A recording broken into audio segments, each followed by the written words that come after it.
Yeah. So the encouragement which is given by sages is not on a material platform. It's not on Dehatma Buddhi, but they are directly praying to the Supreme Lord very beautifully. Or not playing, but glorifying the Supreme Lord and addressing Dhruva Maharaj.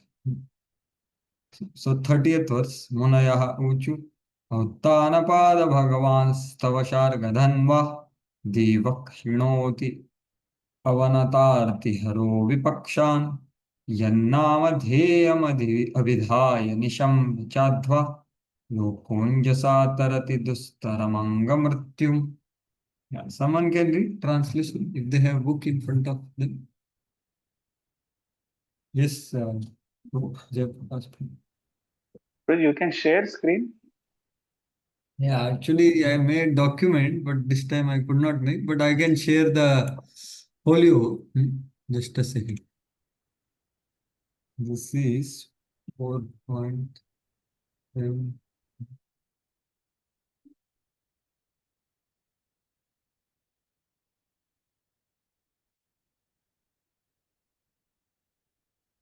Yes. Yes, red one. Read now. Yes. Yes, bro.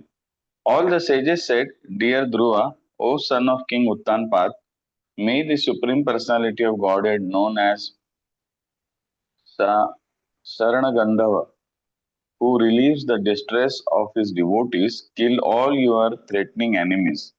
The holy name of the Lord is as powerful as the Lord himself.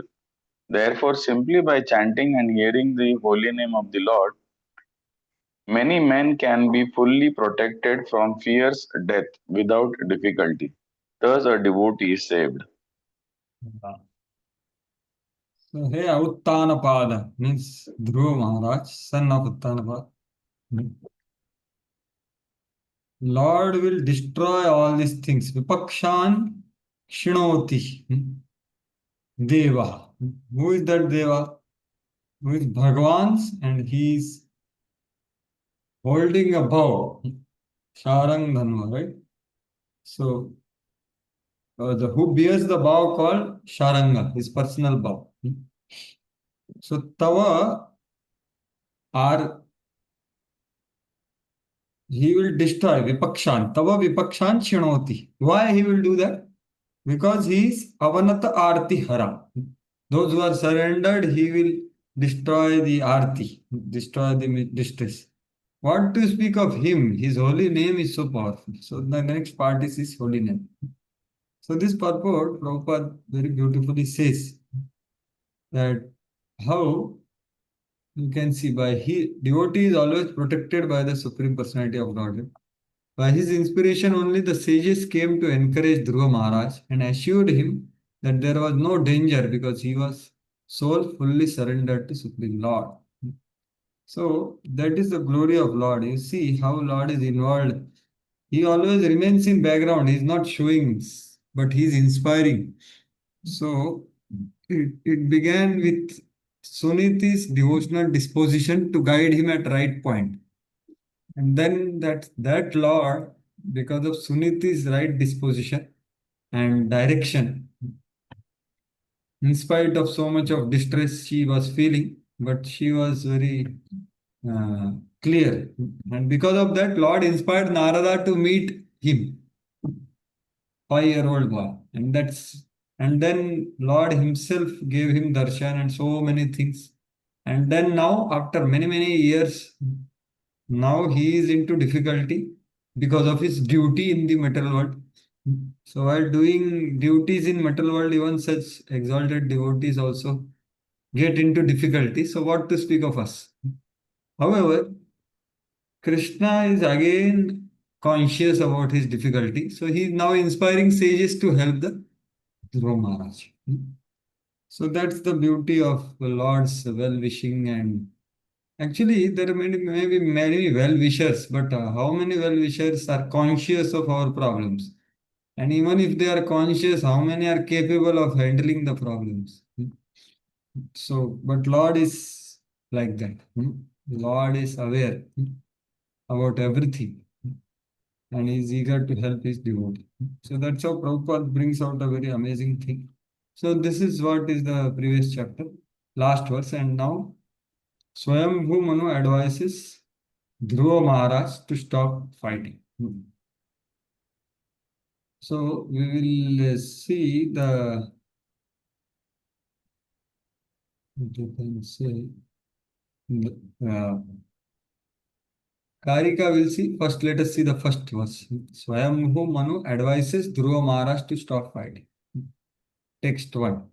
Maitreya Uvacha Nishamya Gadataamiva Evam ऋषीणां Dhanushi Dhruvaha Sandhadestramapasprisprashya Yannarayana Nirmitam. Yes, Prabhu. Please read. Continue. Sri Maitreya said, "My dear Vidura, when Dhruva Maharaj heard the encouraging words of the great sages, he performed the Achmana by touching water and then took up his arrow made by Lord Narayana and fixed it upon his bow." Yeah. So he immediately got the weapon from Lord. Can you imagine? So this is the potency of the help which Lord sends. So sages are so powerful, right? So he immediately received something from Lord, immediate help, right? His hotline, you can say. So such powerful, uh, immediately he's getting help from the Lord. So there is this Harika, you can say this chapter in short. What is the essence of the chapter? So Yaksham Kshayam Alaksha Manur Ekadashi Dhruvam Tadvadhat Varayamasa Shastra Tattvopadeshatah. So Ekadashi in 11th chapter, Manuhu Alaksha. Manu saw something. What did he see? Yakshanam Kshayam. He saw that Dhruva, empowered by the Lord's special weapon, he is killing Yakshas wholesale. So Manu, being an administrator among the 6 administrative agency of the Supreme Lord in one Manvantar.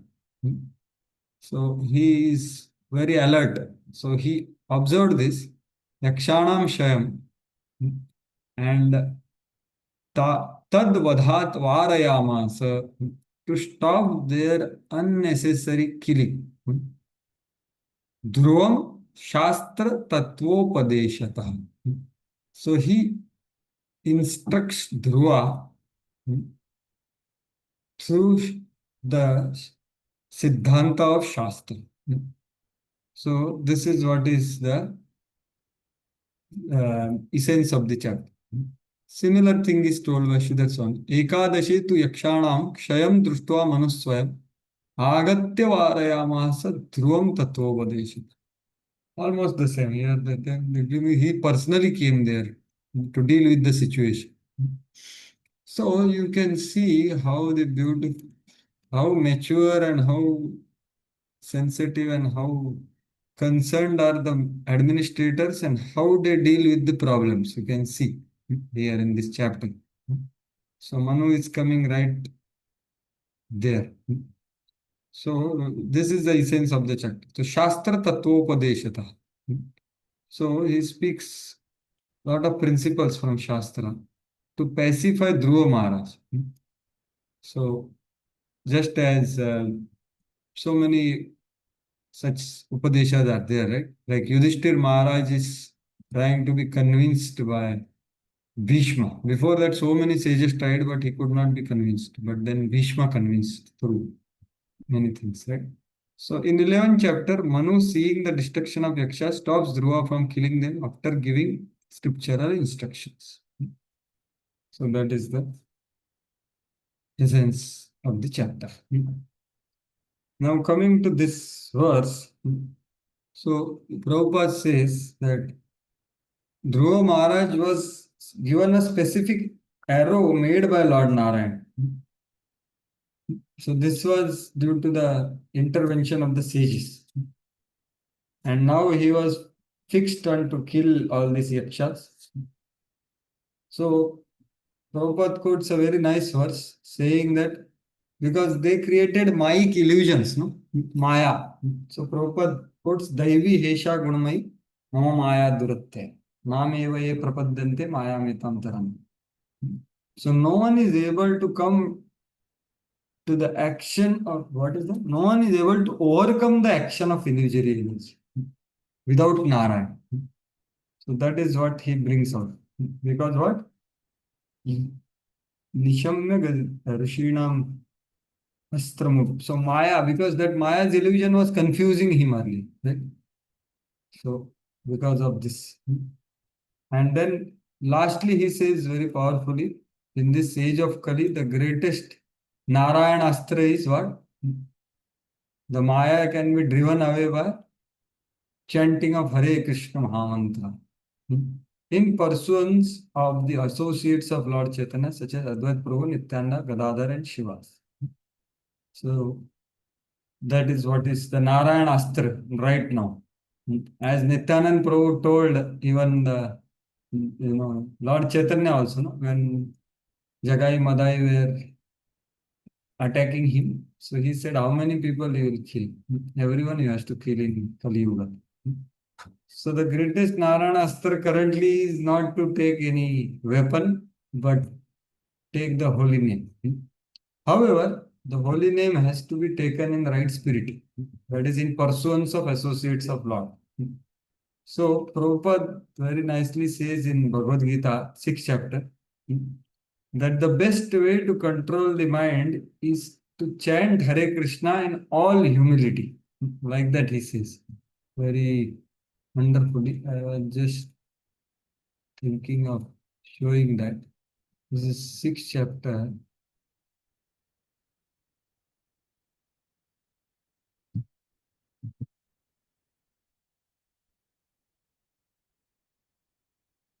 You can see Prabhupada is saying here. Actually, the whole section is about controlling mind. Chanchalahi mana Krishna pramathi balavadhuda. So actually, this Dhruva Maharaj fight and all is another level of fight. The greatest fight which everyone has to deal with is his own mind. So Arjuna is saying here that, my dear Lord, I cannot deal with this mind. It is very powerful. Even if Lord says that mind is like reins of the wrath of the body, you use your Sarthi intelligence to control the mind. But Arjuna says, my dear Lord, it is Pramathi. It is harassing the intelligence because it's very powerful. Pramathi, Pramathi means manthan karta hai, mathta. So, and not only that, why it is able to even harass the intelligence? Because it is balavat, it is very strong. Just as a very strong disease, if you give even medicine is not even considered by the disease. And not only that, it is very dridham, means it is very obstinate, or it is drid. Drid means what Prabhupada is saying here. Obstinate, yeah. So it is like, the iron rod, if you see, the intelligence which is fully Shastric cannot pierce the iron, right? So that strong this mind is, that it wants to do something, it cannot handle. So I can't. So here in this purport, Prabhupada says that the greatest weapon is, here you can see, the easiest way to control mind as suggested by Lord Chaitanya. Same thing right now is told in this purport, right? Is chanting Hare Krishna, the great mantra for deliverance in all humility. So, and same method is prescribed by Amrish Maharaj. He was doing that. So, this one thing is to chant Hare Krishna, and other thing is to chant Hare Krishna in right spirit, right? So, this is what Prabhupada is telling here. What is the right spirit? So, in pursuance of Panchatattva, So that is very powerful. So we should put our utter endeavors every single day to do this activity because this is the most powerful activity, like Narayana. So there are not just yakshas, but so many others who will be attacking within and without. Right? So Prabhupada has so much of faith on the process of chanting Hare Krishna and hearing Harikatha both. So text 2. संधीयमान एतस्मिन् माया गुह्यक निर्मिताः क्षिप्रं विनेषु विदुरः क्लेशज्ञानोदये यथा. Yes, please continue. As soon as Dhruva Maharaj joined the Narayanastra arrow to his bow, the illusion created by the Yakshas was immediately vanquished. Just as all material pains and pleasures are vanquished when one becomes fully cognizant of the self. So he is telling, oh Vidura, he immediately could guhyaka nirmitaha etasmin maya vineshu. Kshipram vineshu. Very quickly he destroyed the illusions created by the Guhyakas, the Yakshas. And he is giving a beautiful analogy. Just as Klesha Jnana Udaye Yatha. Just as one's miseries are immediately destroyed as soon as the knowledge is awakened. So because miseries are superfluous to the soul, miseries are to the gross and the subtle body. But when the Jnanodaya happens, then miseries are completely vanquished. So that analogy is given by Srila Sukadeva Goswami here. So Prabhupada also writes the same principle here. You can see in the purport. Maya means absence of Krishna consciousness. Krishna consciousness and Maya are always side by side. Krishna Surya Sama Maya hai andar ka. Yaha Maya aha nahi. Yaha Krishna taha nahi Maya Radhika. That's what he quotes. So actually means we have to try to see they are always side by side. Maya and Krishna are side by side. In this material world, generally Maya is only seen, but by a sincere practitioner can see Krishna along with Maya. Like Ved could see that together. Actually, together seeing is not possible because they can't exist together, right? But by consciously trying to see Krishna in the matter, then the misery will be gone. So that's how, as soon as there is awakening of Krishna consciousness, all the illusory pains and pleasures of material existence are vanquished. Maya metam tarantiti. Same verse is constant chanting of Mahamantra will keep us always aloof from illusory energy. So that is what is this jnana is not just material knowledge or even spiritual knowledge. It is knowledge of Krishna, knowledge of bhakti, knowledge of bhakta. So that's what Prabhupada is telling here. And the Maya is defined by that same Supreme Lord whose shelter only we can conquer in Chatushloki. Right? Chatushloki Bhagavatam. What is Maya? Vrite artham yat pratiyeta na pratiyeta chatmani tad vidya atmano maya yatha bhaso yathatama. Right? So what is Maya? Maya is not there in the object. Maya is not there in the situation. Maya is not there in the person. Maya is not there in the experience. But Maya is there in the perception. So that's what is defined. Maya is defined by the Supreme Lord in this verse which you are seeing in front of you. Oh Brahma, whatever appears to be of any value, if it is without relation to me, no, it is my illusory energy and it has no reality. So that's how Jnanodaya Klesha gone. Right?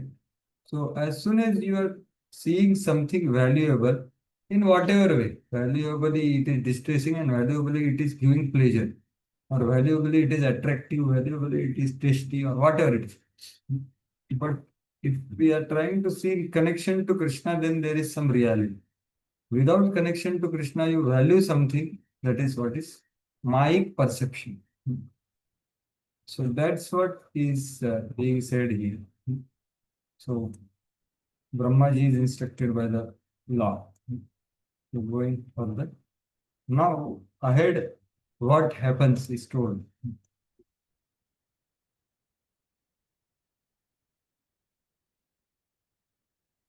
Text 3. No, not this one.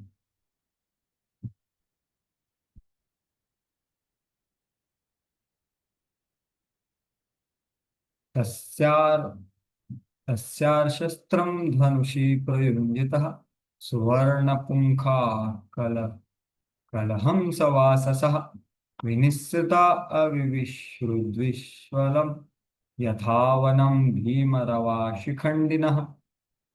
Yes, please continue. Even as Dhruva Maharaj fixed the weapon made by Narayana Rishi unto his bow, arrows with golden shafts and feathers, like the wings of a swan, flew out from it. They entered the enemy soldiers with a great hissing sound, just as peacocks enters a forest without tumultuous crowing. Yes, so he with great power he entered and he created great fear for them.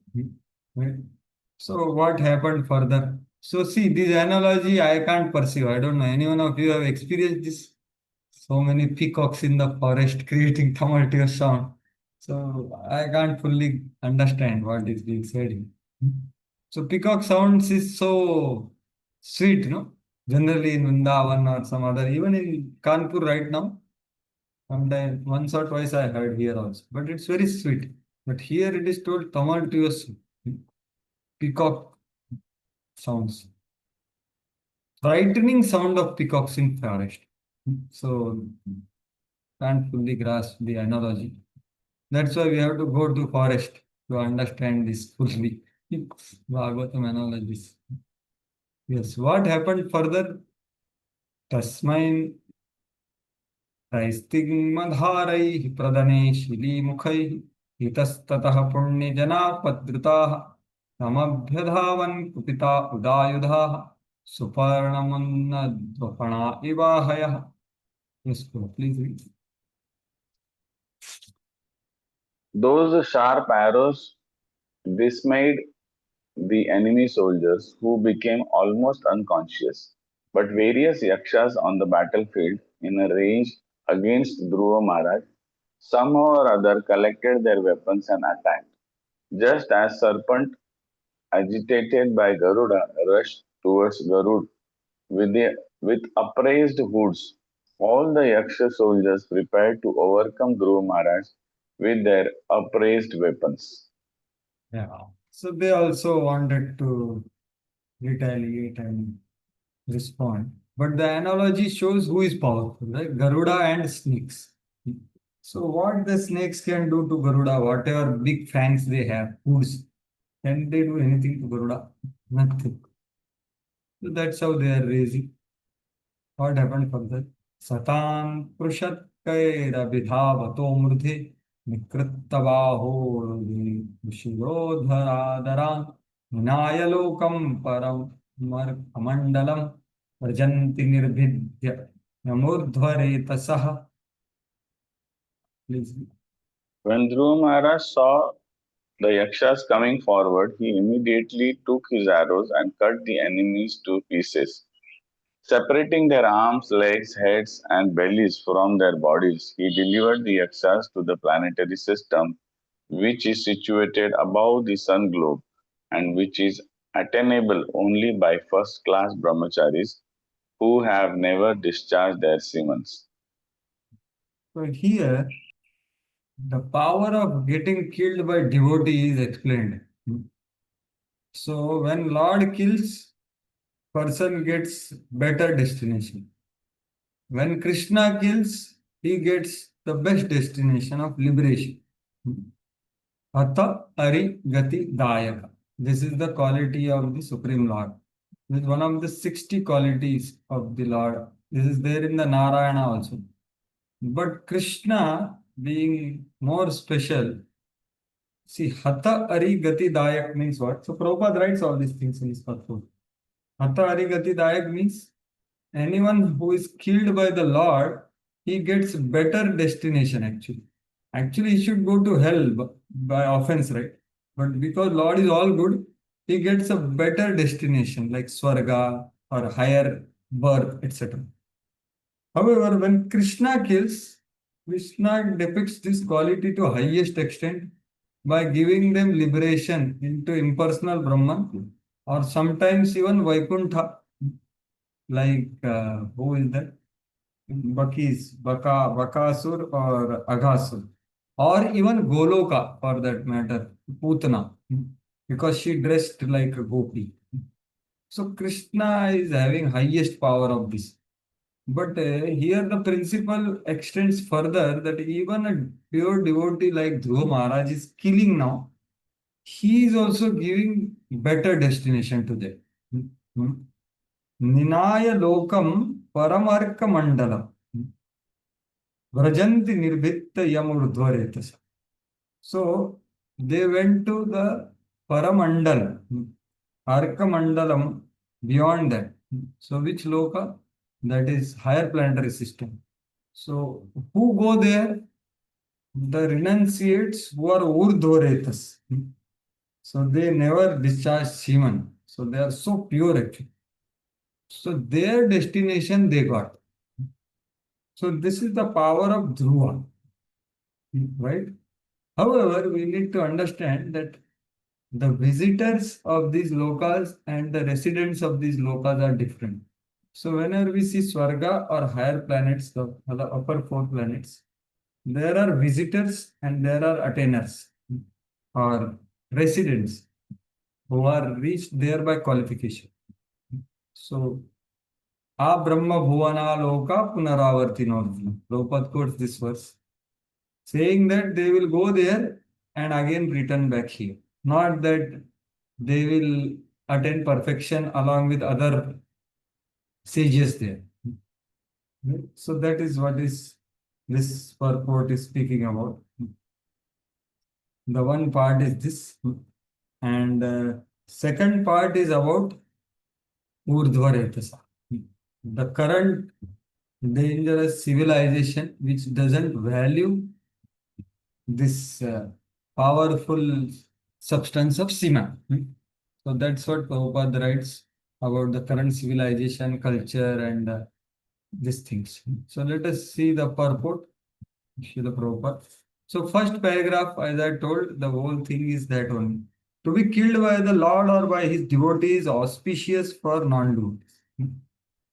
So like that. So he attained. As the impersonalist Jhanis, the demons killed by the Lord attain Brahmaloka or Satyaloka. Person killed by devotee of Lord also attains Satyaloka. So Prabhupada is saying. So, and what to do to reach Satyaloka? One has to go beyond the sun glory. So killing is therefore not always bad. So Lord or his devotee, it is beneficial for the person. Like even some encounter with Garuda, Shaubari Muni got better than this destination. Right? Material so-called non-violence is very insignificant in comparison to killing done by the Supreme Lord or his devotee. So amazing statement. So this so-called non-violence is useless, and these people cannot understand. And then Prabhupada is bringing out to administration that even kings kill a person who is murderer, that is for benefit of murder. So what to speak of a devotee killing? So cultured king kills, then he gets benefit, right? Because so that is first part. And then second part, as I said, he speaks about Urdhvaretas.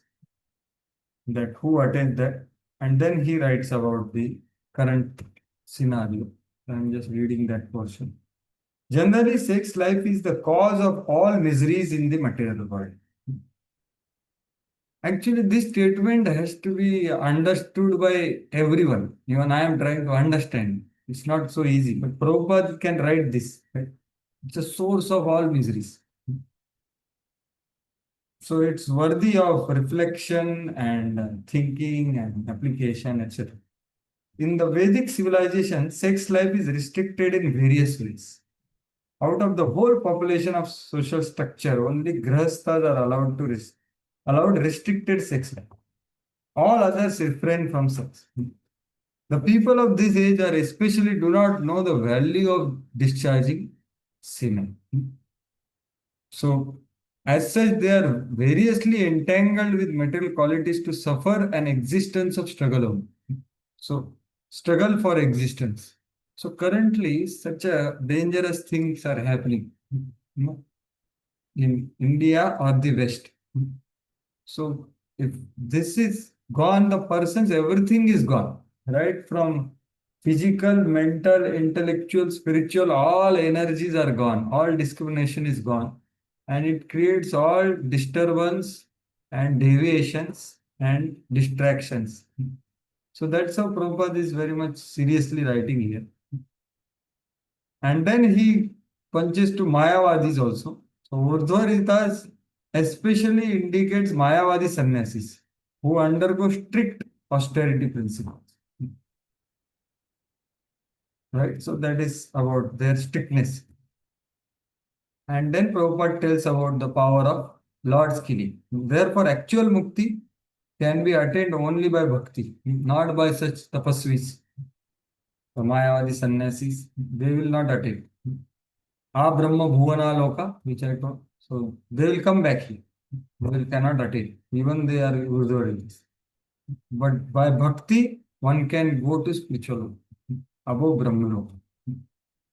And today only I was reading purport of Bhagavad Gita, where sixth chapter. So Prabhupada says that if you want to practice these two yogas, you have to completely abstain from sex. Then you can begin practicing Jnana Yoga and Ashtanga Yoga.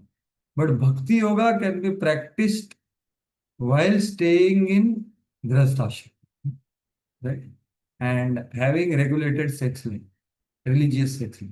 So Prabhupada says, why? Because Bhakti is so powerful. Because of Bhakti, one can easily restrict and eventually uh, give it up. So that's the power of devotional service. That's the power of practice which we are doing, right? Which we are trying to practice. And Harim Vinana Smritim Taranti. So this is only by Krishna's mercy one can attain liberation. So the liberation is possible only by the Supreme Lord's skill and his bhakti. Hatha. So this is how very nicely Prabhupada explains. So now, sixth verse, seeing this massive killing happening, thousands of yakshas are being killed. Now, the administrator Manu is observing this thing. And what happens? That is told in the sixth verse. Tanhanyamananan guhyaka anagasas अनागसश्चित्ररथेन भूरिशः औत्तानपादिं कृपया पितामहो मनुर्जगादोपगदः सहर्षिभिः. Now, someone else can read the translation. Who read 5 verses? Yeah, someone else can read. Huh? Yes, anyone else can read?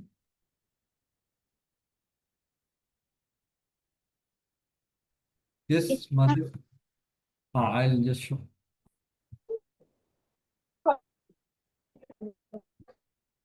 When Swayambhuva Manu saw that his grandson Dhruva Maharaj was killing so many of the yakshas who were not actually offenders, out of his great compassion, he approached Dhruva with great sages to give him good instruction.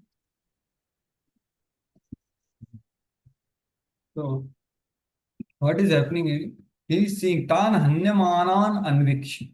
He saw that Anagasa. Anagas means they are innocent.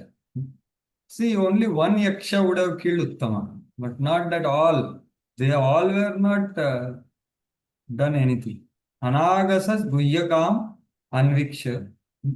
So he immediately went to that place with a beautiful chariot, Chitra Rathena Bhurisha. And he went to the son of Uttanapad. And with great compassion, Kripaya Jagada. He spoke with great compassion and mercy, or gave instruction. Upagataha Jagad. He approached and spoke. Manu. Who is Manu? Pitama, my grandfather. So this name was taken by even Suruchi, right? So Suruchi, while instructing Dhruva, that people like Manu have approached that Supreme Lord. So you also approach. He will give you the affection of thousands of mothers, which I can't give. So that time also she had mentioned Manu, and that same Manu is coming here, Pitama. So he is going to speak out of compassion. So that's what Prabhupada mentions in his purport. At great compassion he approached. So in his purport, he mentions, so this kind of wholesale attack is not approved by Manu. Because who is Manu? Who is protector? As I said, the Manvantara is administered by 6 things. So Manu, Putra, Indra, and Devatas, sages, and Manvantara Avatar.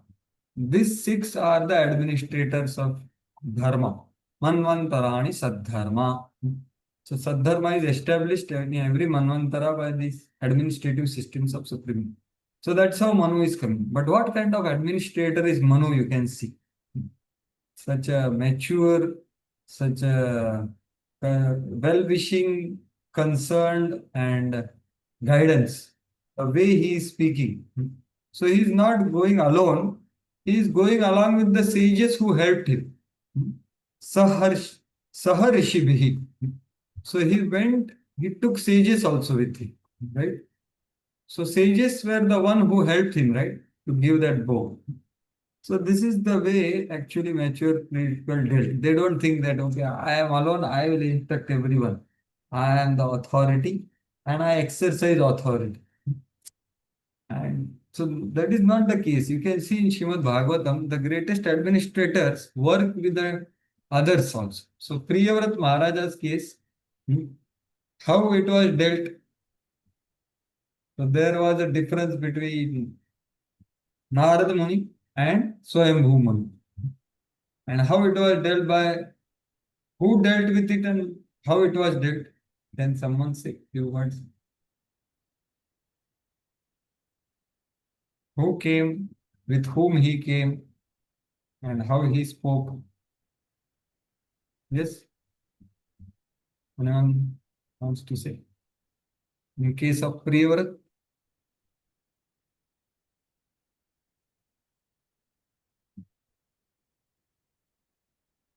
Hare Krishna. Anyone wants to express? Who came that time? Yes, Sachin, you want to say something? Repeat question, please. Huh? Repeat question, please. Okay, thank you for asking that. So, see the way Manu has come here, along with the sages, to deal with the situation of the issue which is happening. So, similarly, in case of Priyavrat, there was a problem, right? Narada Muni and Swayambhu Manu were having differences. So, who came and how he came and with whom he came that time to set right the situation? This is the question. Brahma was Yes. present there. Yeah, so Brahmaji came alone. Brahma with Manu Maharaj. No, Manu was already there. Manu was there and Narada was there, and they were all both Mahajanas and they had differences. So Brahma came surely. With whom Brahma came? So actually, Brahma came along with Shiva and personified Vedas and so many things. So actually, this is the very, very mature way of dealing with the issues of this one. So that's how he is coming. So Prabhupada writes about this, that Dhruva Maharaj, of course, took very seriously step when his brother was killed by Yakshas. War was declared and fighting was going on. So he did out of duty, right? So it is right. But what is the problem? It is wholesale killing. So wholesale killing is not approved. For one man's fault, whole state is sometimes attacked. So this kind of wholesale attack is not approved by Manu. So he came and immediately started enlightening him. But how did he do that? He did with great compassion, and you see his words, very, very maturely he is dealing with the situation. So now from 7 verse till the end of chapter is the enlightenment of Manu Maharaj to Dhruva Maharaj. So before that, I think in between there was raise of hand. So now, Prabhu, you want to say something? Rishi Kumar Prabhu has raised hand. Now I don't know if he wants to say something. This section is over.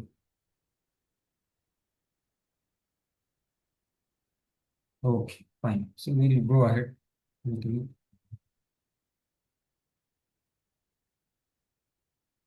So 7 till end of chapter means you see how many verses? Almost 35. So 7 to 35 is his enlightenment. So first 2 verses are going to diagnose and clearly say what is the problem. But with great affection he is going to say it. With great concern, and he is not saying that you alone are at. No, this is not good for our family because he is his Pitamaha. Right? So 7 and 8 are very affectionately spoken out of concern and directly pointing to the root cause. It is atirosh, overly becoming angry. So anger is not a problem, over anger expression is a problem. So that's what 7 and 8 tells. And then from 9 onwards till 13 or 14, yeah, 9 to 14, he is elaborating the diagnosis and saying that your dealing is not expected like this because you are a great devotee and you are supposed to set an example. So he so beautifully speaks actually. So that is from, he elaborates what he observed action, what is the root cause, which is Dehatma Buddhi, and how Lord is pleased, how a devotee should act. Everything he speaks. So text 14, 9 to 14. And then 15 to 24. So he speaks this, and still Dhruva Maharaj is not fully convinced because of his affection for brother. So he resorts to philosophical description of the event. So that is elaborate from 15 to 24. And then he continues further. So let us see these verses, how much maybe till here if we can discuss today. Let us see. So text 7. Manur Uvacha Alam Vatsatiroshena Tamodvareణ Papmana Yena Punya Jananitan Avadhistvam Anagasaha. Yes, please continue, Mother. Lord Manu said, "My dear son, please stop. It is not good to become unnecessarily angry.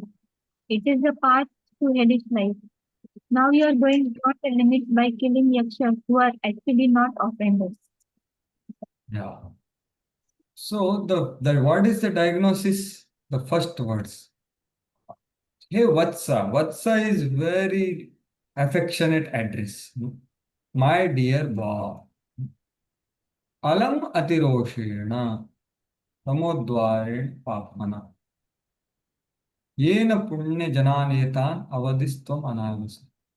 Alam, enough of your atirosh. So one thing is rosh and one thing is atirosh. So excessive anger. So in one sense, it was necessary to become angry, but it was unnecessary to become excessively angry.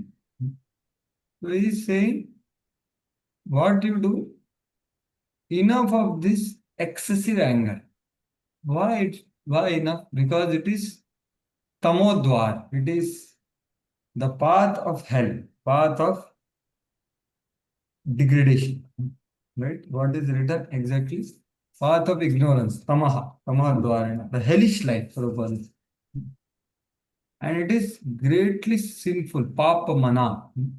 So you can see the same word is there, papma. Kama esha, krodha esha, rajo guna samudbhava. Mahashano mahapapma, papma, personification of sin. Papmana. So please, enough of this. Why? Because these yakshas are punya jana. Means they have attained this position by doing some punya, and they are anagasa, means offenseless, right? So now you have killed more than what is supposed to be your duty as protection of praja and your brother especially, with whom you are affectionate to. So enough of your atirosh. So actually this atirosh is only the inappropriate, his problem is. So he is directly pointing the problem because he is understanding. And then he is telling the reason also, right? With great affection. Oh, Vatsa. So actually in this world in dealings, the anger is quite inevitable. But what is important is what is the cause of anger and how you express the anger. Because we have to deal with the anger. Yeah. So what is the problem is excessive anger. So there are so many cases in Bhagavatam where the excessive anger has caused destruction, which was unnecessary. Can some give some examples? Excessive anger. Nandi got excessively angry and he Very destroyed. good. So Yes. Nice example, Mataji. So Nandi becoming angry when his guru is being disrespected is a proper emotion. But what was improper is excessively angry and he could not understand mood of his master. That master is not speaking anything, Shiva. And then he cursed, he gave 6 curses in front of his master to the sages or brahmanas. 6 curses, can you imagine? And then Bhrigu Muni became angry. Then he gave counter curse. And that Daksha Sabha became the most dangerous Sabha in the whole creation because of one person's excessive anger. Actually, the anger was appropriate, but the expression was excessive because he didn't understand the mood of his master. And master left in between, but he didn't leave. He continued the counter cursing. So that is so. It was appropriate emotion, but inappropriate excessive expression. What other example? Any other example? Durvasa became Sachin Prabhu. Durvasa. Yes, Sachin Prabhu, you say then Bhaja Hari Prabhu. Indra, Indradev, his guru, I think, Vishwa. Indra, that time he didn't become angry, na, Prabhu. He was inattentive. Okay. Yes, Bhaja Hari Prabhu, you want to say something? No, already that Durvasa has become unnecessarily angry when Amrish Maharaj has taken that tirtha just to क्या just Yes, to पारायण के लिए some he has drink water no perfect. so he Very become nice. excessively angry. Very nice example. So that the cause itself is wrong, right? Here there is no appropriate anger only. What to speak of excessive expression? So it's a very dangerous thing which he did. Any other example? There are so many examples actually. Indra got angry because he was not worshipped. Okay, Govardhan Vasi. Sachin Prabhu was saying that only. Okay. So Govardhan, that is over anger completely. Yes, and it was very dangerous. But Lord is so kind that he purified him because Lord was trying to teach him something. Yes, yes, Yashika Mata, you have heard. Raised hand. Prabhuji, Rudra, when he took birth. Rudra, he was crying, Mataji. Rudra, they were all crying. जब उनको सेवा से हटा दिया गया था तो ब्रह्मा जी ने बोला था कि कोई नहीं, आप ये वाली सेवा रहने दो. Okay, so that time some anger came, huh? Then Brahmaji pacifies that, right? Maybe anger came. Okay, amazing. Yes, so there are another examples like Prachitas becoming overly angry and they start burning the trees, right?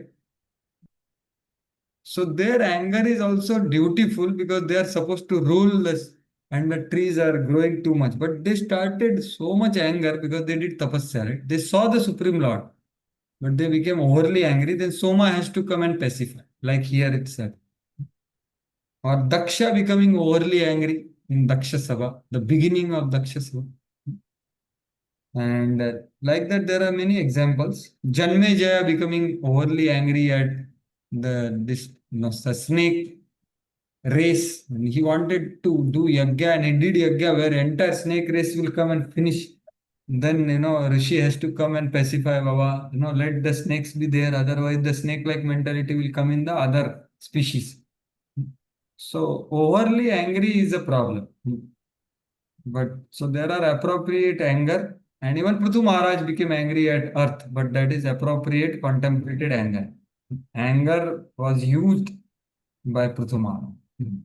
So, so like that, there are different examples. So here, over anger. So Prabhupada writes in this purport about utility of violence.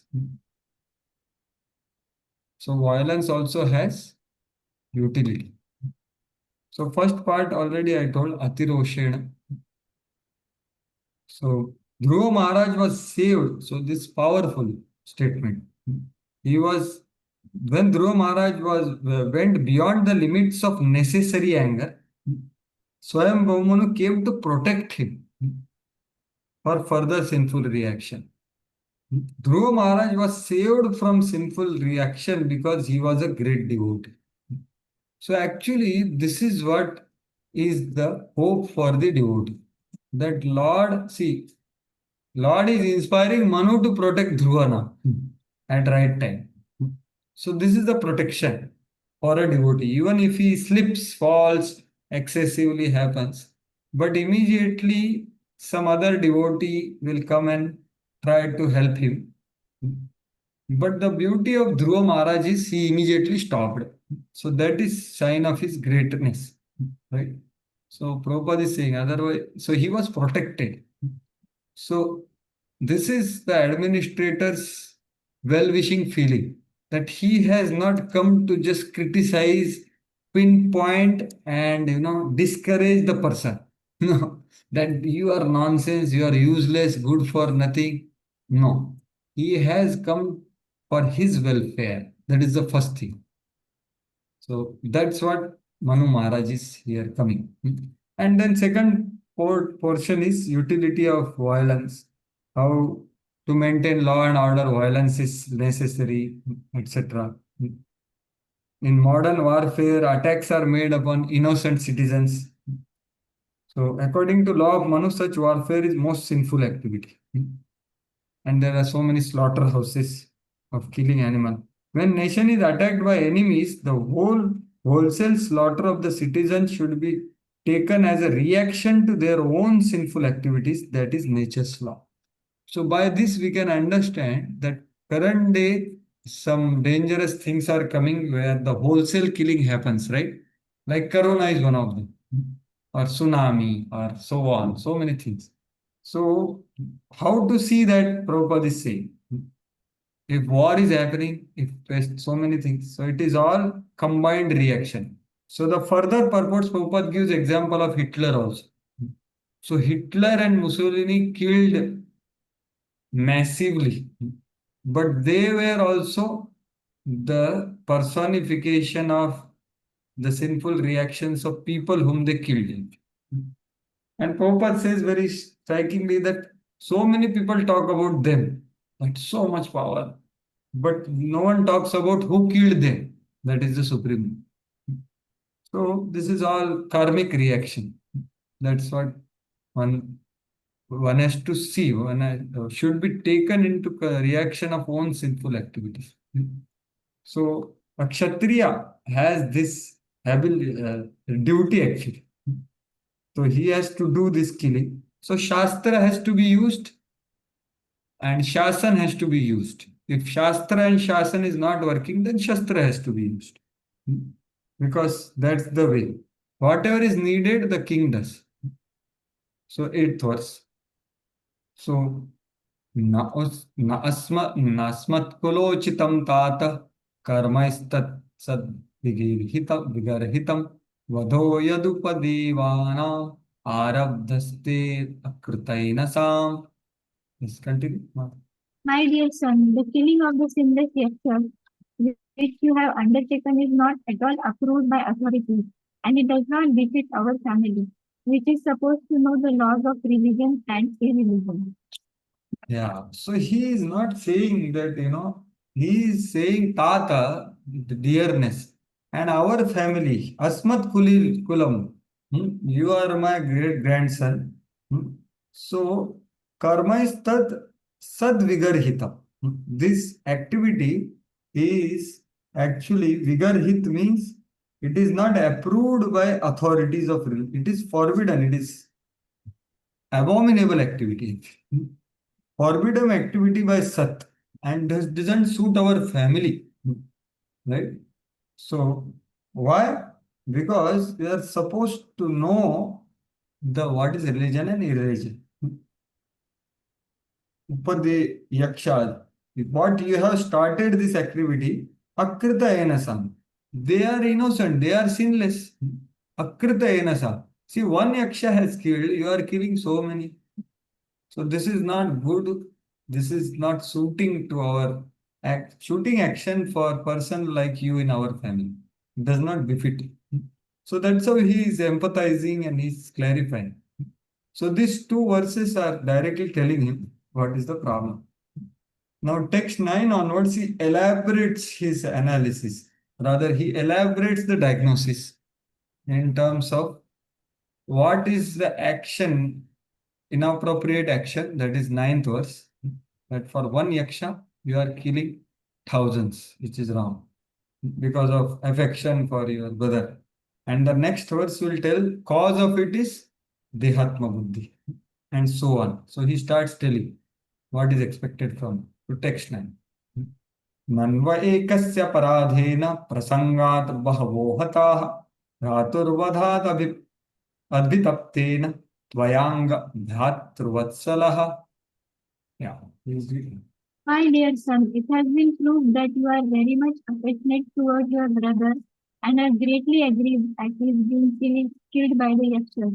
But just consider, for your one yaksha's offense, you have killed many others who are innocent. So Anga, again very, very affectionate address. Bhratru Vatsalaha. I appreciate your affection for your brother, but you are too much affected. Bhratur Vadha Abhitapten. Abhitapta means too much affected, being greatly aggrieved. And because of your connection with him, Prasangat, Bahavo Hata. You are killing wholesale. Actually, nano ekasya aparadena. Only one yaksha has done the aparad. And because of your connection with your brother, and one yaksha has killed, so all yakshas you are thinking they are all problematic. No, they have not done aparad. So why you are doing like this? So he is telling observed action very clearly. For one yaksha, you are killing so many. So this is not approved. And why you are doing this? Nayam margo hi sadhunam rishikeshanvartinam yad yadatmanam paragriham pashuvad bhutavaishasam. Please. One does not accept the body as itself and does like the animals kill the bodies of others. This is especially forbidden by saintly persons who follow the path of devotional service to the Supreme Personality of Godhead. Yeah. So see how he is speaking with him. Rishikesha Anuvartinam Sadhunam. So sadhu is the saintly person. Who is the saintly person? Who is a follower of Rishikesh? Who is the follower of the Supreme Lord? He is a sadhu. And you are like that. You are not only follower, you have pleased the Supreme Lord. Next verses, so many things in this. So this is not the way for you. Who is Rishikesh Anuvarti? No. Why? Because you seem to do this action based on yada atmanam parad grihya. Atmanam parad. So this means bodily consciousness. So you are killing their bodies. Yad atmanam parad. Parad means body. Right? What is written here?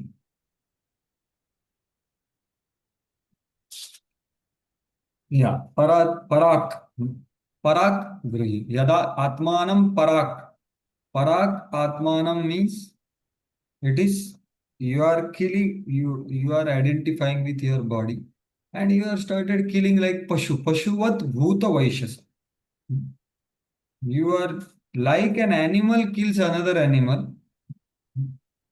You are killing their bodies. So Rishikesh Anvartinas are not supposed to do that. So that's how Prabhupada is saying, you are killing their bodies in the translation. So the purport Prabhupada takes this point. So who is a sadhu? Sadhu is one who is Rishikesha Anuvarti. Not anyone who wears saffron or shaves up head or and so on. Sadhu means one who is follower of Supreme Lord, who is a devotee. Mai anannena bhavena bhaktim kurvanti meduna. So that is sadhu. As Kapil Muni also defines sadhu, who is engaged in bhakti, Rishikena Rishikesha Seva. Why should a person who is already engaged in bhakti engage himself in personal self gratification? So that's what he is saying. You are acting like this. You are not, you are great devotee. You are Rishikesh Anuvarti. So he asked many questions actually. You can see. Why should he unnecessarily engage like animals in Dehatma Buddhi, etc.? So a sadhu, a saintly devotee is not supposed to kill animals unnecessarily. So Prabhupada brings out lessons also. So going further now. So you are not just Rishikesh Anuvarti. You are the best among the devotees. So such conduct is not befitting you. That is the next two verses. He is going further. Sarva bhutatma bhavena bhutavasam harim bhavan आराधाप्य दुराराध्यम विष्णोर्तस param padam. Now someone else can read next 5 verses. Yes, Sachin. Scroll down to it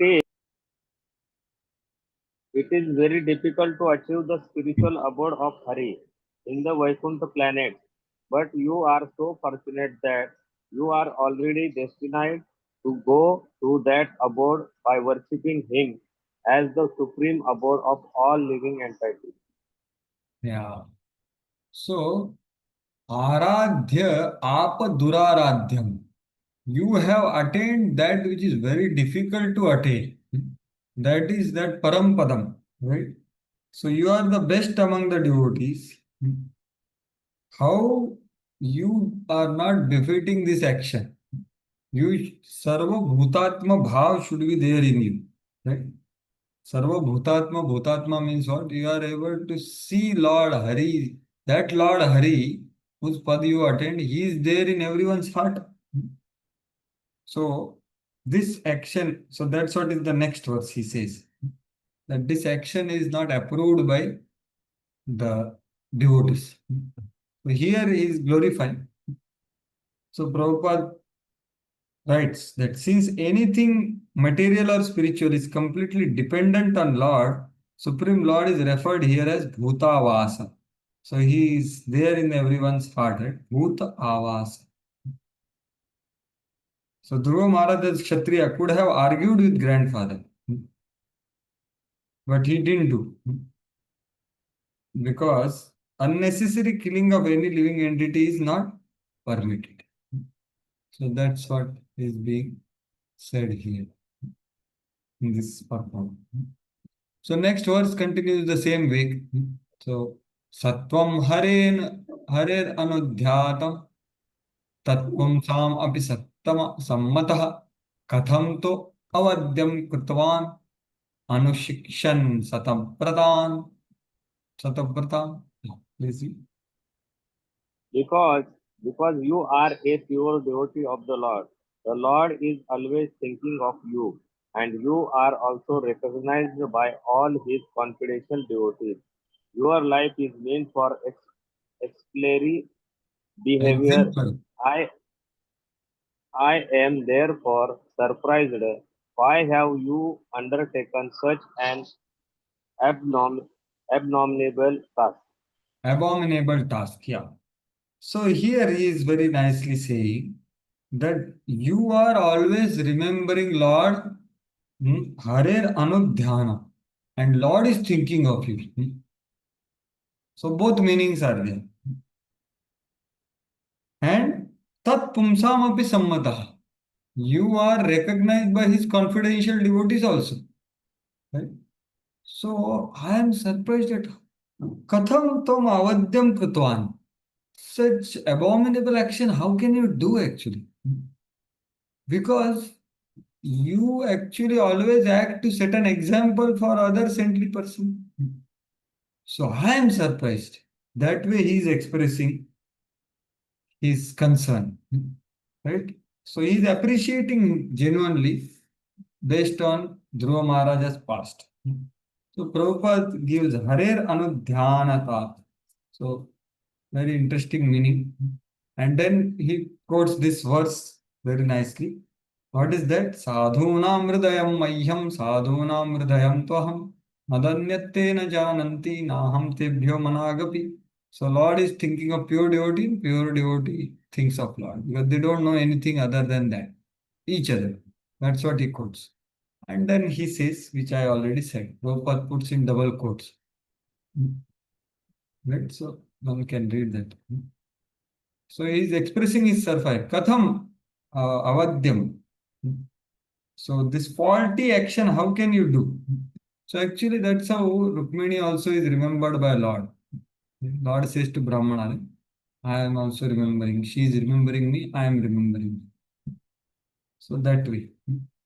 So when a devotee is in remembrance of Lord affectionately, so automatically Lord also is thinking of devotee.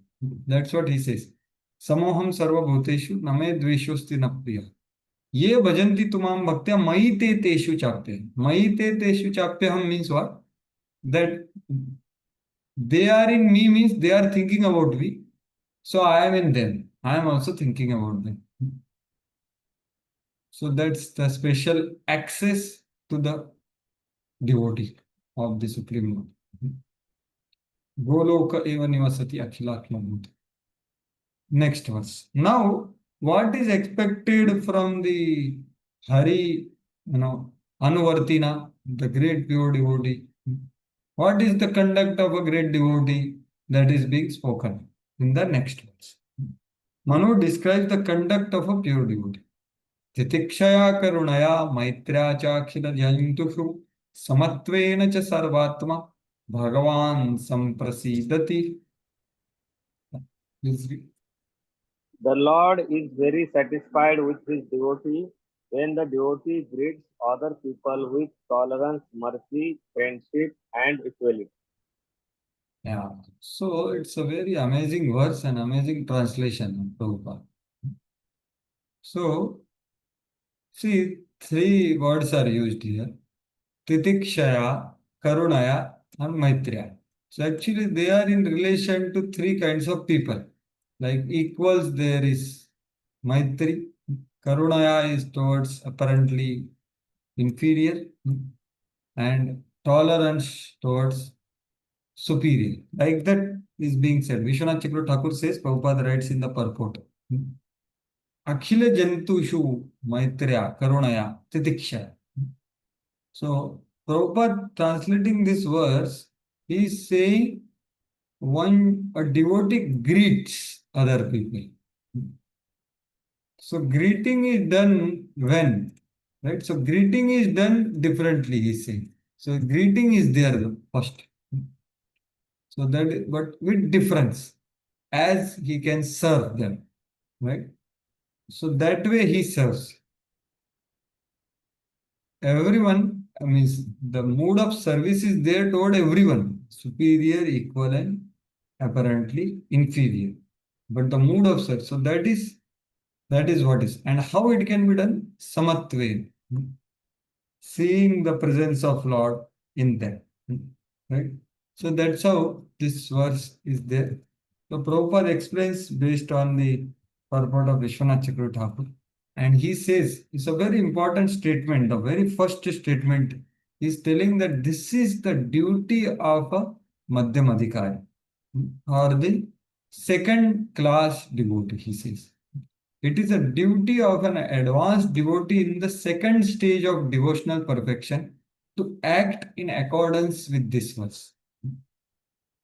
So this is the duty of Madhyam Adhikari, right? To come to this dealing level appropriately, like that. So what is that? So then Prabhupada said there are three levels of devotees. Initial stage is he is concerned about only deity, respects only deity, follows the rules in front of deity only, and doesn't deal with devotees properly. Second stage is he is cognizant prema, maitri, kripa, upeksha. So that's what Prabhupada says, which all of you know. And the highest stage is beyond, all this is in love of God. That Prabhupada doesn't write. Then he writes about how this devotee should deal. So you can see here, sometimes devotees are ill-treated by envious persons. So it is advised that advanced devotee should be tolerant. So this is Titiksha. Then he should show complete mercy to persons who are ignorant or innocent. This is the third one, Karuna. Everyone by constitutional position is servant of Lord. Therefore, devotee's business is to awaken Krishna consciousness. That is his mercy. Karuna. So actually, Karuna is defined in Rupa Goswami that one who is unable to tolerate others' distress. Para dukkha asahanam. So it's a very exalted state actually. Detect, first of all, knowing that other person is in distress. Secondly, empathizing with him. Thirdly, unable to tolerate actually. So Karuna means that.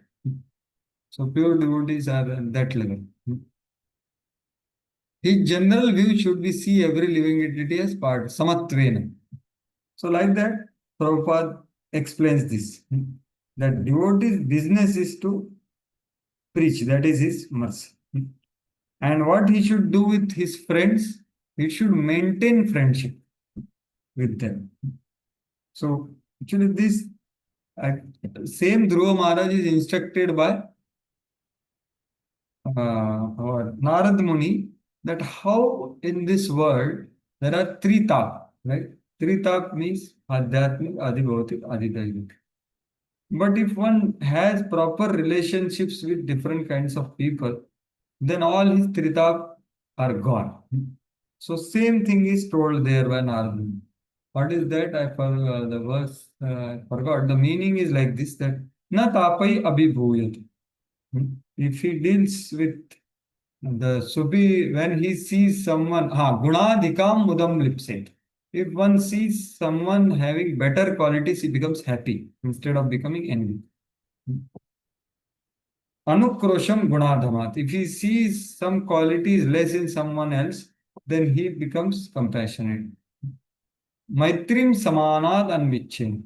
If he sees similar qualities in someone, he makes friends with him. And he maintains that. Na tapai abhibhuyat.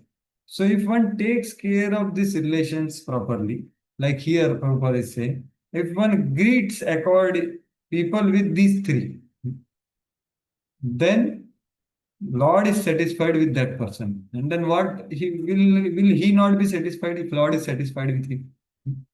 So appropriate dealings based on Krishna consciousness is very essential aspect of Krishna consciousness. That's what Prabhupada is saying. This is the duty of Madhyamadikar.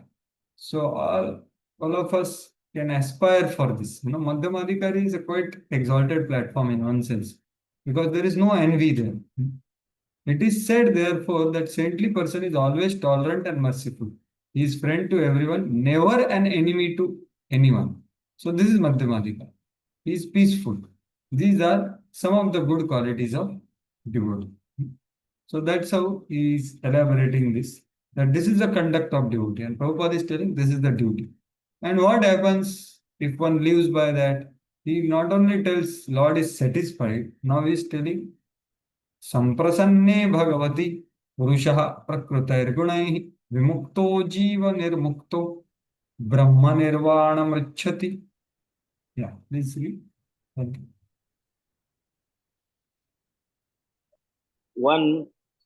One who actually satisfies the Supreme Personality of Godhead during one's lifetime becomes liberated from the gross and subtle material conditions.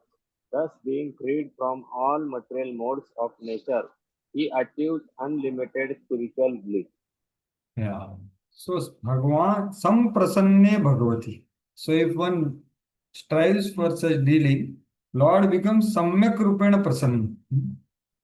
So it is not just, and he becomes transcendental beyond the three modes, and he attains vimukti. Means what? The Lord's association. Mukti means liberation, impersonal liberation. And he attains supreme bliss. So that's how Prabhupada further elaborates. So very interestingly, Prabhupada writes in this purport that when Lord is satisfied with devotee, then devotee becomes transcendent.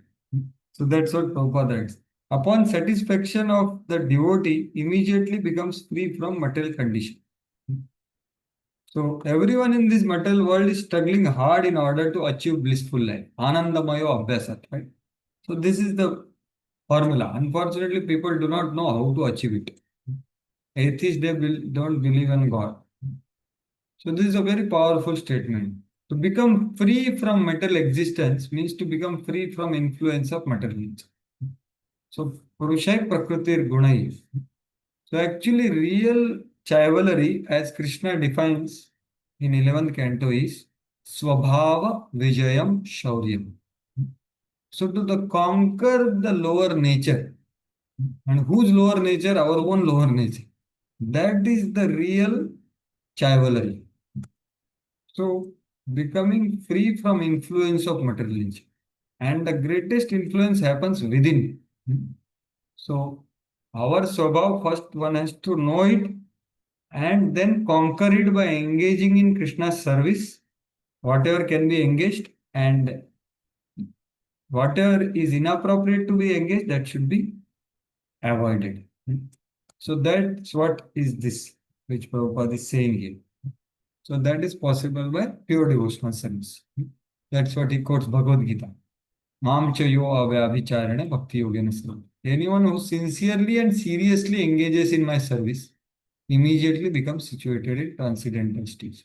So actually, we may not be transcendental 24/7, but we have to begin becoming transcendental when we are sincerely and seriously engaged in bhakti, right? At least begin with pockets, and then that pocket will expand. 2 minutes, 10 minutes, and so on.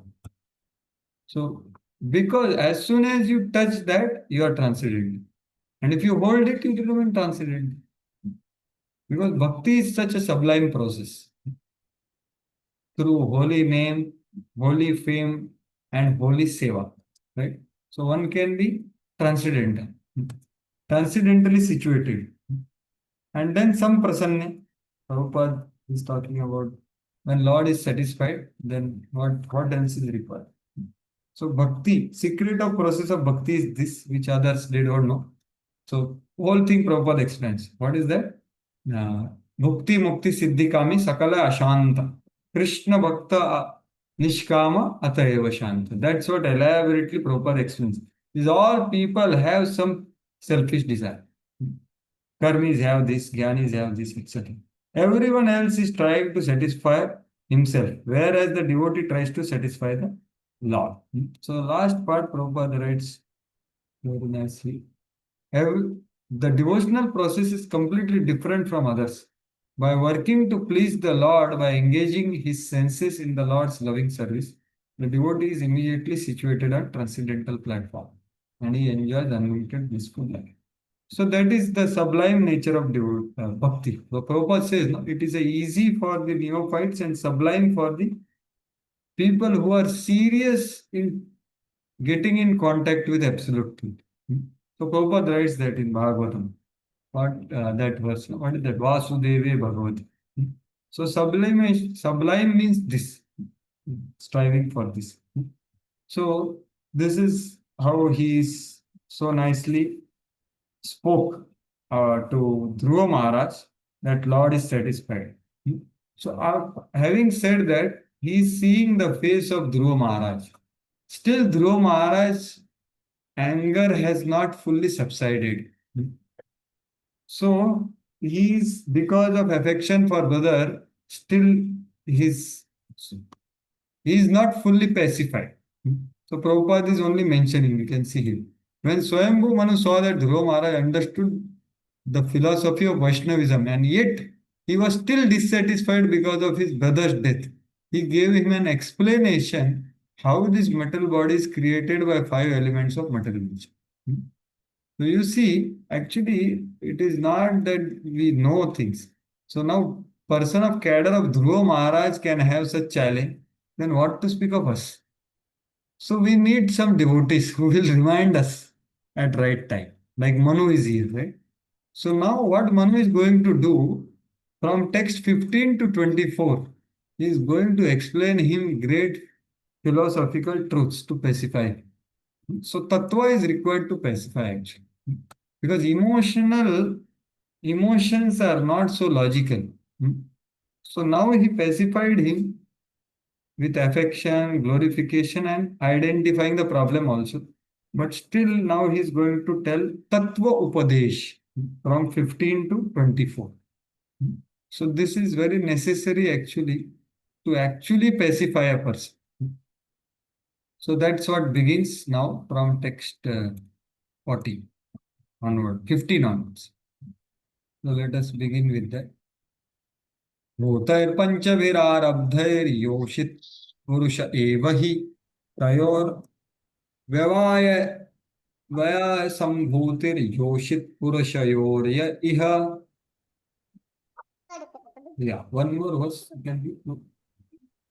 The creation of the material world begins with the 5 elements, and thus everything, including the body of a man or a woman, is created of these elements.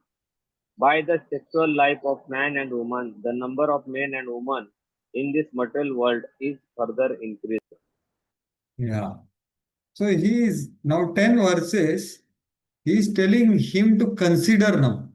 Dhruva Maharaj, please think. Who is killer and who is being killed? He wanted him to think now. So that's how he is speaking, that these things happen. Creation is happening. 5 elements are creating. Man and woman are maintaining. And then destruction is happening by different things. So this is the first verse he is speaking. So Prabhupada's link already we read. So Swayambhu Manu wanted to impress on Dhruva Maharaj that death of material body of his brother was not actually Yaksha's fault, but it was act of material nature. He is trying to pacify him. And that's how this creation, maintenance, destruction happens. So one should not be grudging with something dangerous happens in this with us. So that is the way of creation, maintenance, and annihilation. One should not be disturbed by the waves of material nature in this process. So actually, in this world, whether you are devotee, not devotee, practicing devotee, there are problems, right? So everything is created, maintained, annihilated. So there also Prabhupada writes, one should not grudge the influence of inevitable time. Bhishma is telling Yudhishthir Maharaj. So that's what is there. We have to come to the reality that this is the way material world works. So text 16. Evam pravartate sargah sthitih sayyama eva cha gunavyadhikarad rajan mayaya paramatmanah. And now someone else can read. Maybe, yes, who has not read. So can I read? Please. Thanks. Manu continued, my dear King Dhruva, it is simply by the illusory material energy of the Supreme Personality of Godhead and by the interaction of the three modes of material nature that creation, maintenance, and annihilation takes place. Yeah. So, see, just as creation takes place by elements, now mother or father are made, they maintain the body. And the criminals, tigers, snakes, by the bodies of them, destruction takes place. So try to understand this, and he is telling this is happening. How it is happening? This is happening by the three modes and through the external energy. So Gunamayi Maya, this is happening. Mayaya, so Guna Vyatikarat Rajan, Mayaya Paramatmanana. How Maya is working? Paramatmanana, by the superintendence of the Supreme Lord. So this whole thing is described elaborately by Prabhupada. So creation happens by Rajogun, maintenance by Sattvagun, and annihilation by Tamogun. So this is how this world is working. You try to understand, you don't just identify these one cause, I will kill all of them. No. This is the way this material world works. So Prabhupada elaborately writes about this, that creation takes place with ingredients and maintenance takes place by parents and annihilation happens inevitably at the end. So this is all Maya Dakshina Prakriti is happening. So this is all description which already I talked. Additionally, Prabhupada says, who goes where? Udvam gachanti satvata madhya tishtati rajata jaganna guna vrittis. And those who are transcendental will go to the abode of the Supreme Lord. Now he is trying to say, if Dhruva says that how it is happening without any foundational consciousness, is it happening like that only? So no, he says how it is happening. Nimittamatram tatrasin nirgunah purusharshavaha vyaktamidam vishwam yatra bhramati lobhavat. Yes, please. My dear Dhruva, the Supreme Personality of Godhead is uncontaminated by the material modes of nature. He is the remote cause of the creation of this material cosmic manifestation. When he gives the impotence, many other causes and effects are produced. And thus the whole universe moves, just as iron moves by the integrated force of a magnet. Yeah, so previous word said Paramatmana. So what that Paramatmana, is it happening on its own? No. It's like, there is a magnet here and the iron filings are here. So magnet is the Supreme Lord, he is not touching. But because of that magnet, these iron filings are appearing to be lively and moving. Similarly, the Supreme Lord is a Nimitta Matra.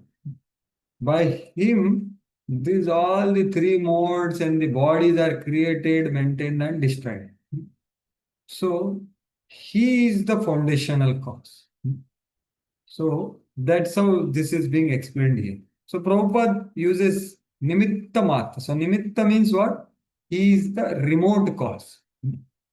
So don't think that this one yaksha is the cause of the death of your brother. So behind that there are many causes. And the remote cause is the Supreme Lord only. So that's how he's giving a nice analogy. Actually, this analogy is given by Prahlad Maharaj also in a different context. that I am attracted to Supreme Lord like magnets are attracted to filing. Right? So here it is differently given. The filing gets attracted to magnet automatically. Right? So Prabhupada elaborates that atheists don't believe that Supreme Lord is working. They say life doesn't come from life, material elements mix. So this all Prabhupada is punching to the atheistic scientists that material world moves by action and reaction of material elements, etc. And then example he explains, which I had told, but he tells another example in Marathi. I don't know, some of you may know that example he gives. Vithala tu veda kumbhar. So that potter and the different pots he makes. So that whole example is given. So there is wheel which makes it. There are so many ingredients used. But Lord, the potter is the main. Without that, there cannot be varieties of pots. So Prabhupada gives that analogy. That potter is the ultimate cause, and the wheel and all is the nimitta cause, and the clay is upadan karan, and so on. So there are many causes for the earthen pot, right? So many causes means so many causes. There is upadan karan in clay, water, etc. And there is efficient cause in form of the wheel and the rod, but the potter is the main cause, right? So that's what is telling. So pot is produced under certain condition of action and reaction of material energy, but the potter is not pot, right? Potter is completely different. So Prabhupada very much elaborates all these aspects.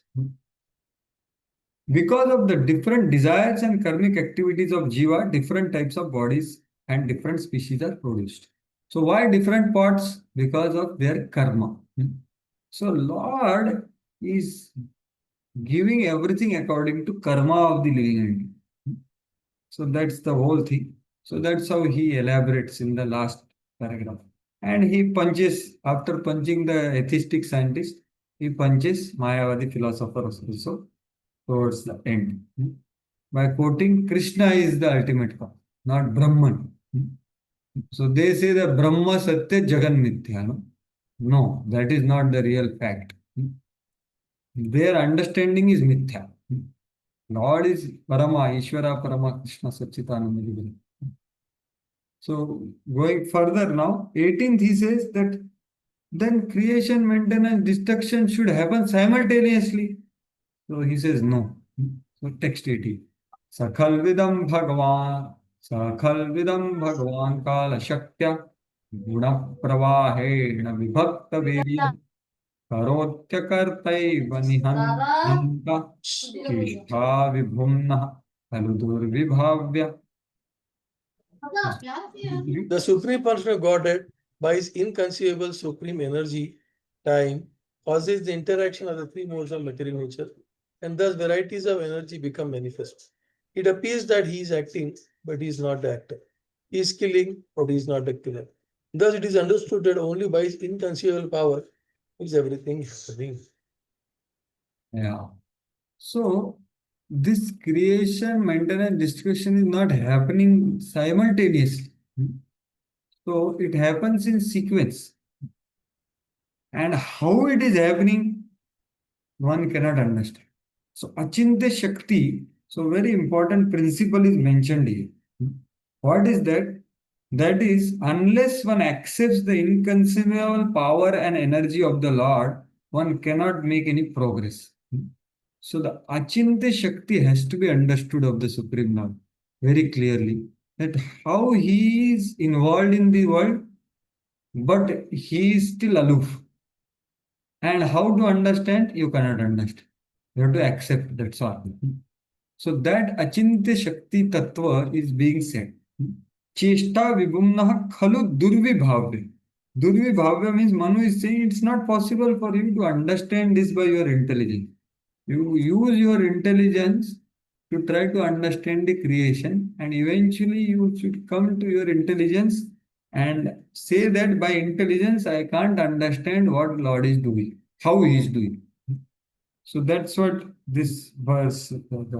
purport, because Prabhupada focuses on that we can better understand mercy of God by example. So government is supposed to be merciful, but it has to open the jail also, police department also. Similarly, Lord is always merciful, but sometimes those who forget, they have to be dealt with. So he does all this. What is that? Guna pravahena nihanta hanta, killing, not killing, karoti, akaroti. So how he does that? So he is remote cause. The word nimitta matram, previous source. So how is everything done? You can see the word inconceivable has been used.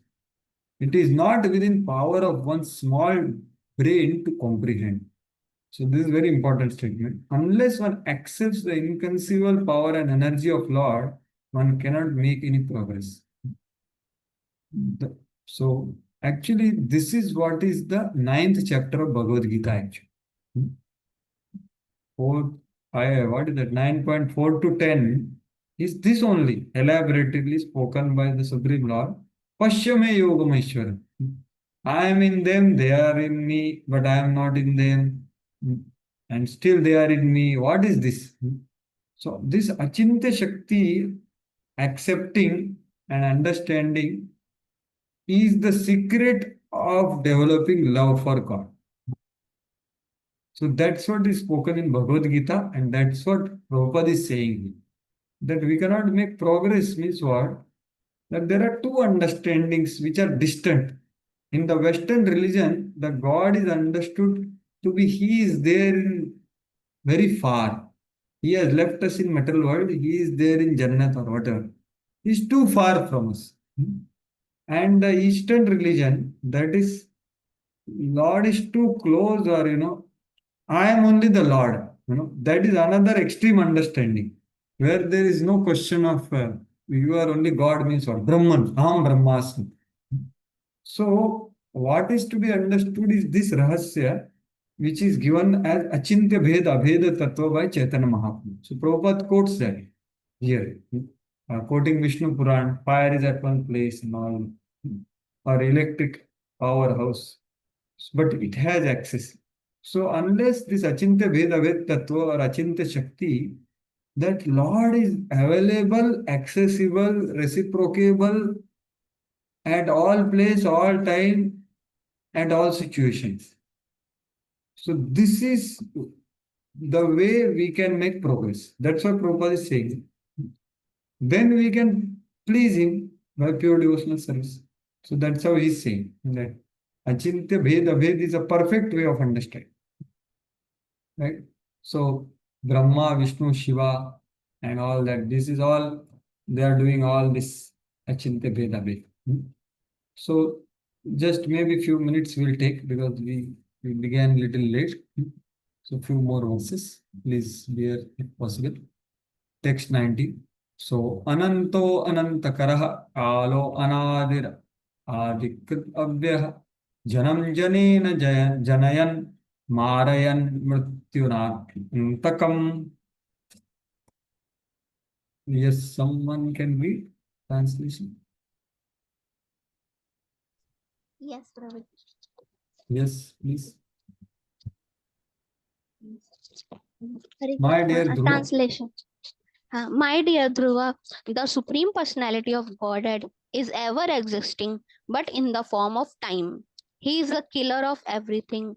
He has no beginning, although he is the beginning of everything. Nor is he ever exhaustible, although everything is exhausted in due course of time. The living entities are created through the agency of the Father and the killed through the agency of death. But he is perpetually free of birth and death. Yeah. So he is elaborating further how Lord acts through time. So see, there is Supreme Lord, there is this three Vishnus, and then there is time, and then there is Maya, then there is three modes, and then there is Jiva. Right? So this whole thing is connected. So he's talking about time now. Right? So time is acting. Time is Janam Janem Janayan. So he creates and he destroys. Marayan Mrityu Antikam. Although he cannot be killed, but he kills.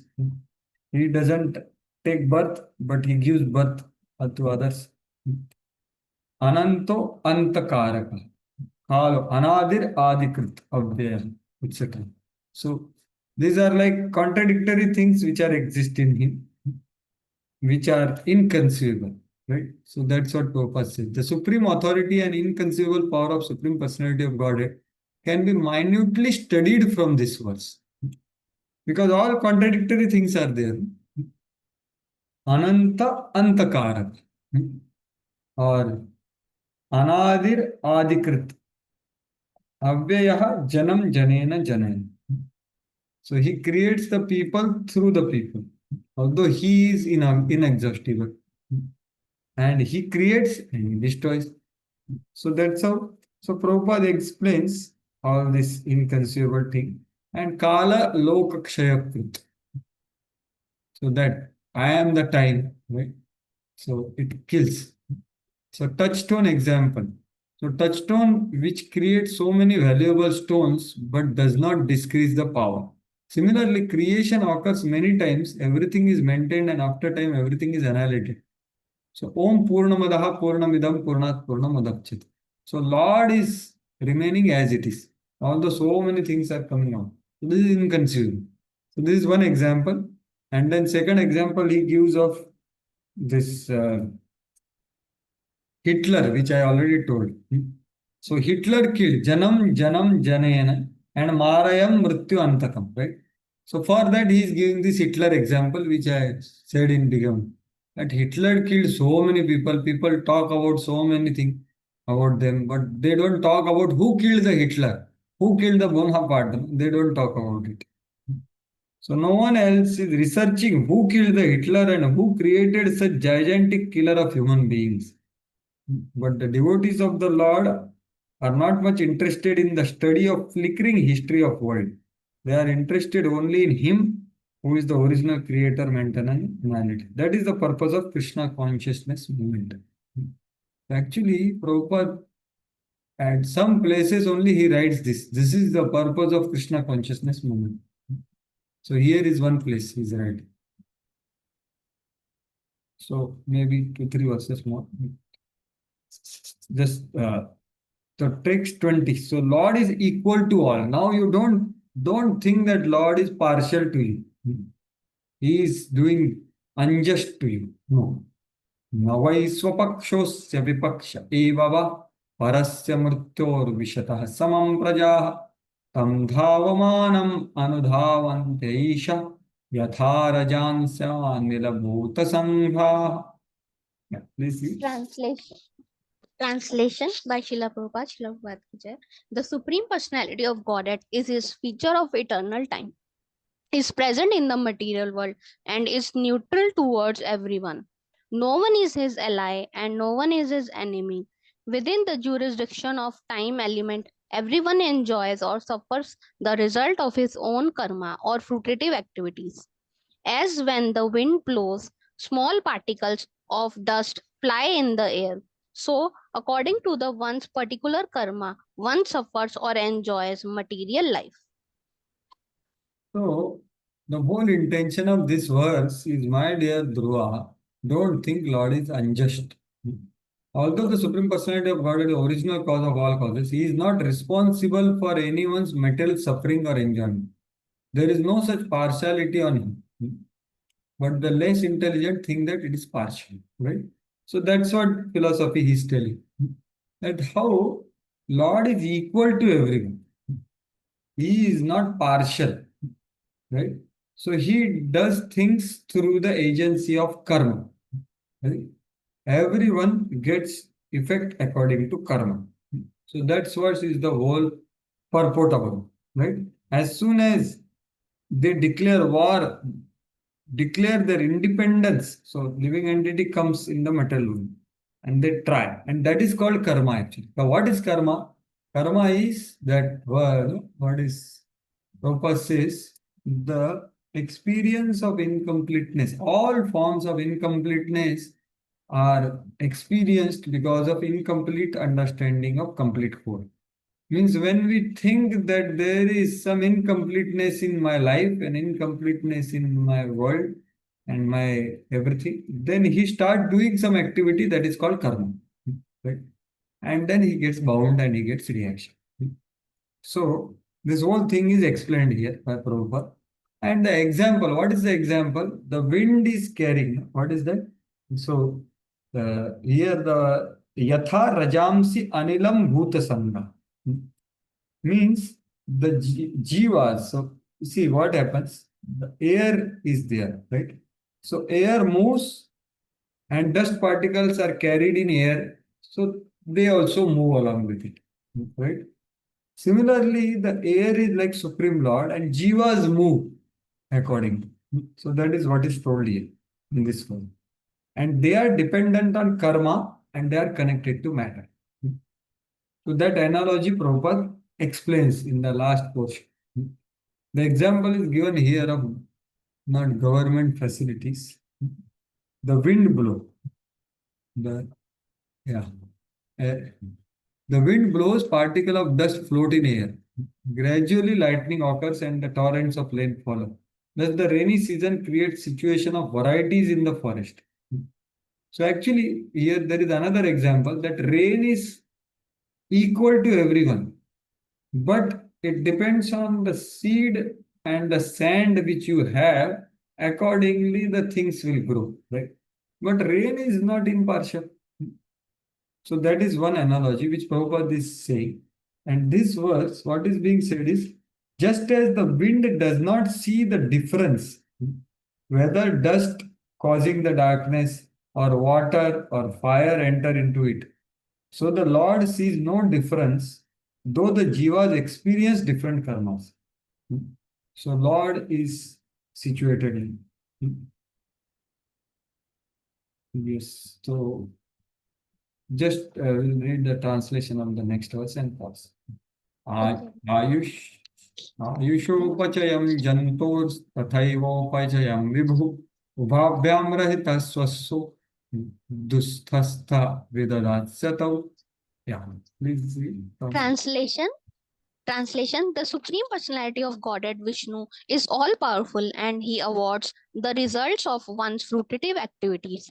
Thus, although one living entity's duration of life is very small, whereas that of another is very great, he is always in his transcendental position and there is no question of lessening or increasing his duration of life. Yeah, so my dear Dhruva, try to understand. He is equal also, and different people have different lives. The insects have short life, Devatas have long life, and this all because of their karma. So Prabhupada explains about karmic philosophy only. So okay, it's already more than time, 4:46.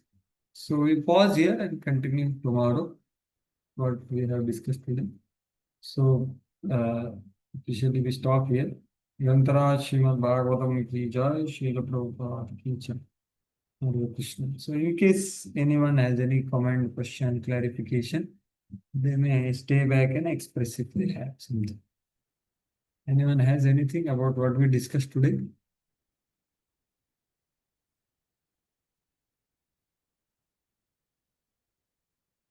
Okay, fine. Thank you very Hare much. Krishna. Bhaj Hari Prabhu. Hare Krishna. Thank you. So in between, Rishi Kumar Prabhu has raised hand. Hare Krishna Prabhuji. He has stopped. I think it is stopped.